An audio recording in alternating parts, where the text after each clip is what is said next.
यह कोई आम कीड़ा नहीं है, यह आपके घर के किसी कोने में हो सकता है और यह जो खा रहा है उसे न तो समुद्र की गहराई तोड़ पाई और न ही सूरज की गर्मी।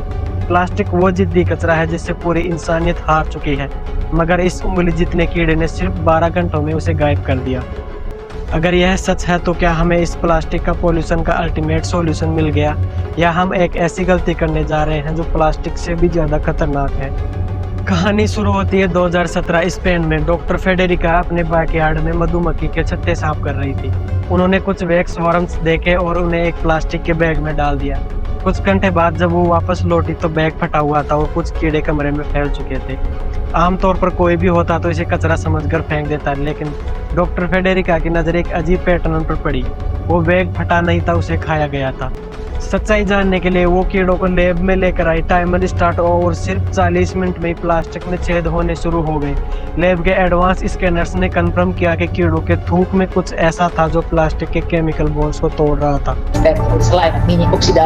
The worm itself, when it eats the plastic and starts breaking it down, its guts react almost as if it was eating normal. दुनिया भर में हेडलाइंस छप गई, प्रकृति ने हमें बचा लिया।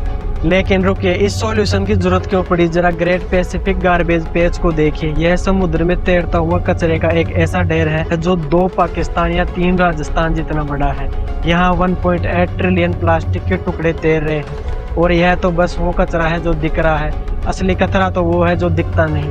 वापस आते हैं हमारे जादुई कीड़े पर। 2021 में कनाडा की ब्रेडन यूनिवर्सिटी ने इस कीड़े को माइक्रोस्कोप के नीचे रखा और यहाँ कहानी में डरावना ट्विस्ट आया। डॉक्टर ने देखा कि यह कीड़ा प्लास्टिक को गायब नहीं कर रहा, बल्कि उसे तोड़ रहा है। प्लास्टिक पच नहीं रही थी, बल्कि वो माइक्रो प्लास्टिक बनकर बाहर निकल रही थी। यानी अगर हम इन कीड़ों को कचरे के ढेर पर छोड़ दें तो ये कचरा कम नहीं करेंगे, बल्कि उसे इतने छोटे टुकड़ों में बदल देंगे कि हम उसे कभी साफ नहीं कर पाएंगे। और माइक्रोप्लास्टिक कितना खतरनाक है? रिसर्च बताती है कि एक आम इंसान हर हफ्ते 1 क्रेडिट कार्ड जितना प्लास्टिक अपनी सांस और खाने के जरिए अंदर ले जा रहा है। यह कण हमारे फेफड़ों से होते हुए हमारे खून और यहाँ तक कि हमारे दिमाग तक पहुँच रहे हैं। वैज्ञानिकों को डिमेंशिया, भूलने की बीमारी वाले मरीजों के दिमाग के अंदर प्लास्टिक के कण मिल रहे हैं। यह एक स्लो पॉइजन है।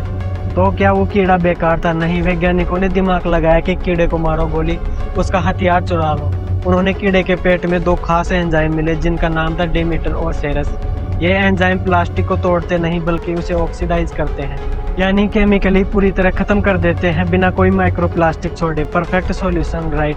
बस यहीं पर हम इकोनॉमिक्स की दीवार से टकराते हैं। लैब में एक टेस्ट ट्यूब में प्लास्टिक को पिघलाना आसान है, लेकिन दुनिया में 10 टन प्लास्टिक मौजूद है। इतने कचरे को खत्म करने के लिए हम इन एंजाइम्स की नदियां बहानी पड़ेंगी। यह अभी तक के लिए इम्पॉसिबल है। और असली कड़वा सच यह है कि प्लास्टिक की प्रॉब्लम केयरलेस नहीं है, यह प्रॉब्लम कन्वीनियंस है। आज पूरा वर्ल्ड इकोनॉमी सिस्टम सस्ते और टिकाऊ प्लास्टिक पर चल रहा है। $600 बिलियन का यह बिजनेस कोई बंद नहीं करना चाहता।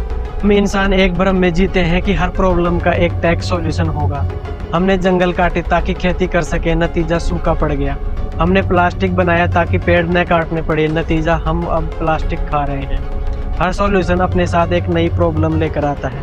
ये कीड़े हमें एक रास्ता तो दिखा रहे हैं, लेकिन क्या हम उस रास्ते पर चलने का खर्च उठाने को तैयार हैं, या हम बस अगले जादुई कीड़े का इंतजार करेंगे जो हमारा फैलाया हुआ रायता साफ कर दिए? सोचिए ज़रूर। अगर इस वीडियो ने आपके दिमाग के तार हिला दिए तो लाइक और सब्सक्राइब जरूर करें।